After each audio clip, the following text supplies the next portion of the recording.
Assalamualaikum warahmatullahi wabarakatuh. Kisah Imam Ahmad bin Hanbal dan doa penjual roti.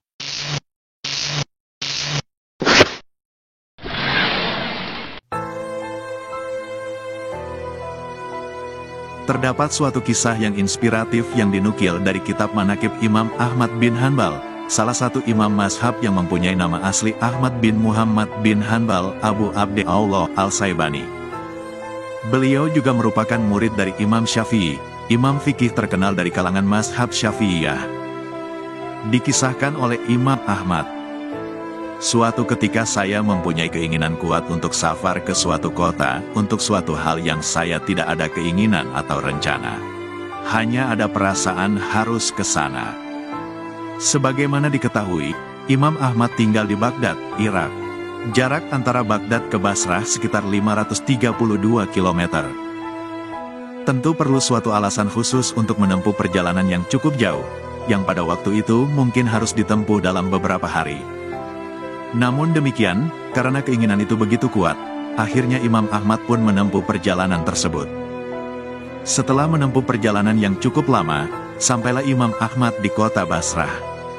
Dan seperti umumnya orang bepergian, setelah sampai di sana dicarilah masjid. Selain sebagai tempat sholat, juga tempat istirahat. Kebetulan juga saat tiba di sana telah datang waktu Isya. Begitu selesai salat dan jamaah pulang, Imam Ahmad bermaksud untuk tidur di masjid. Tiba-tiba marbot masjid datang menemui Imam Ahmad sambil bertanya, "Anda mau ngapain di sini ya Syekh?" Istilah atau panggilan Syekh di Arab biasa dipakai untuk 3 panggilan, yaitu panggilan untuk orang tua, orang kaya, ataupun orang yang berilmu. Panggilan Syekh di kisah ini panggilan sebagai orang tua, karena marbot tahunya sebagai orang tua dan dia belum tahu kalau beliau Imam Ahmad. Dan Imam Ahmad pun tidak memperkenalkan siapa dirinya. Di Irak, semua orang kenal siapa Imam Ahmad, seorang ulama besar dan ahli hadits, sejuta hadits dihafalnya, sangat solih dan zuhud. Zaman itu tidak ada foto sehingga orang tidak tahu wajahnya, hanya saja namanya sudah terkenal.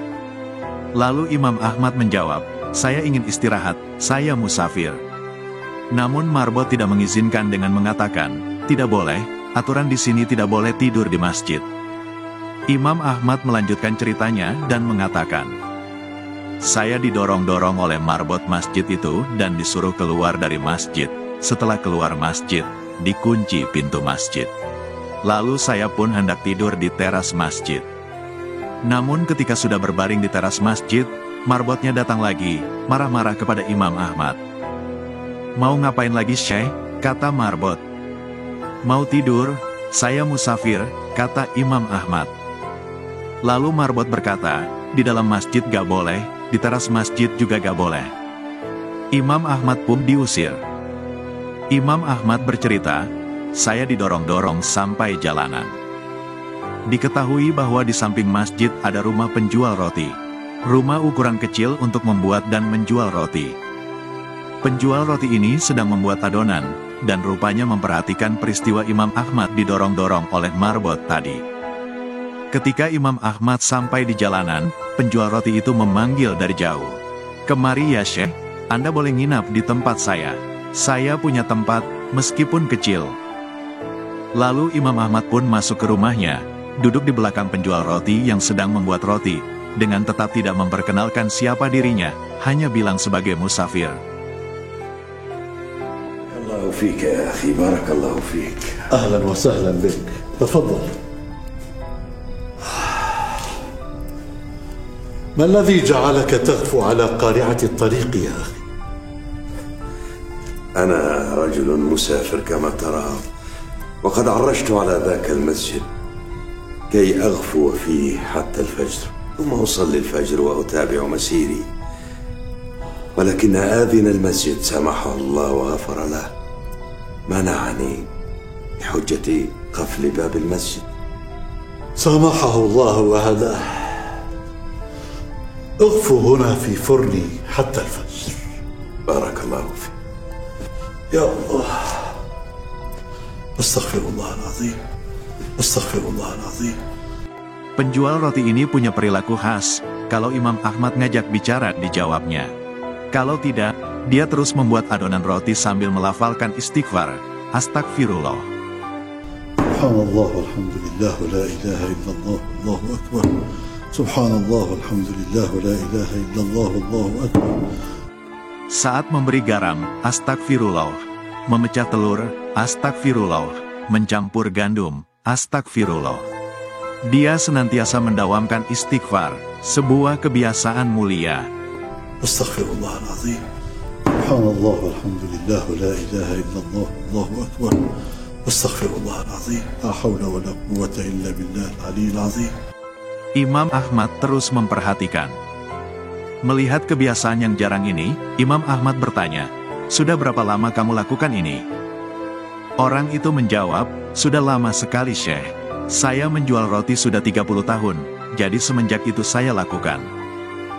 Lalu Imam Ahmad bertanya, "Apa hasil dari perbuatanmu ini?" Orang itu menjawab, "Lantaran wasilah istighfar, tidak ada hajat yang saya minta kecuali pasti dikabulkan Allah. Semua yang saya minta pada Allah, langsung diwujudkan." Lalu orang itu melanjutkan, "Semua dikabulkan Allah kecuali satu, masih satu yang belum Allah beri." Subhanallah walhamdulillah wa la ilaha illallah Allahu akbar. اسمحوا لي بسؤالك يا أخي. تفضل اسأل. هل قطفت ثمار تسبيحك واستغفارك هذا؟ نعم والحمد لله.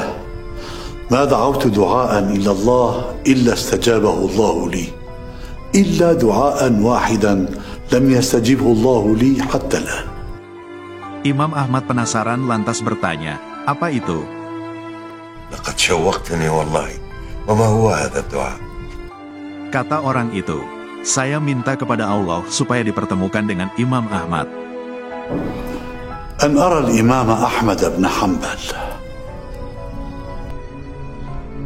Seketika itu juga Imam Ahmad bertakbir, "Allahu Akbar.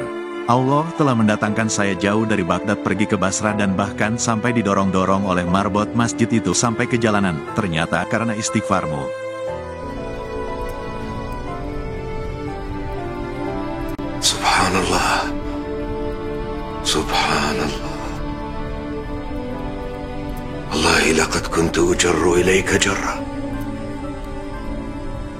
فليطمئن قلبك يا أخي، فقد استجيبت كل دعواتك. كيف ذلك؟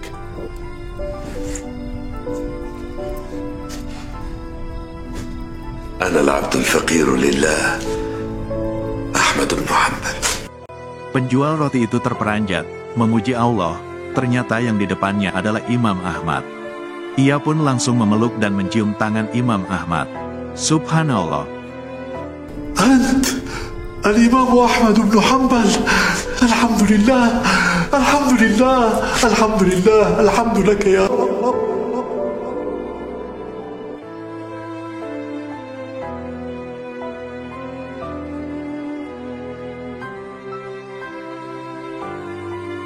Hikmah kisah.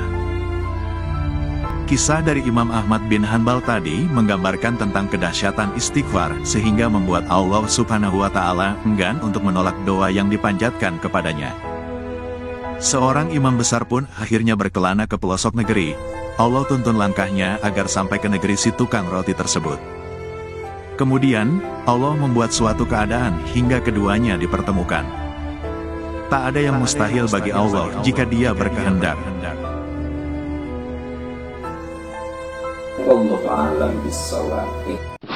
Wassalamualaikum warahmatullahi wabarakatuh.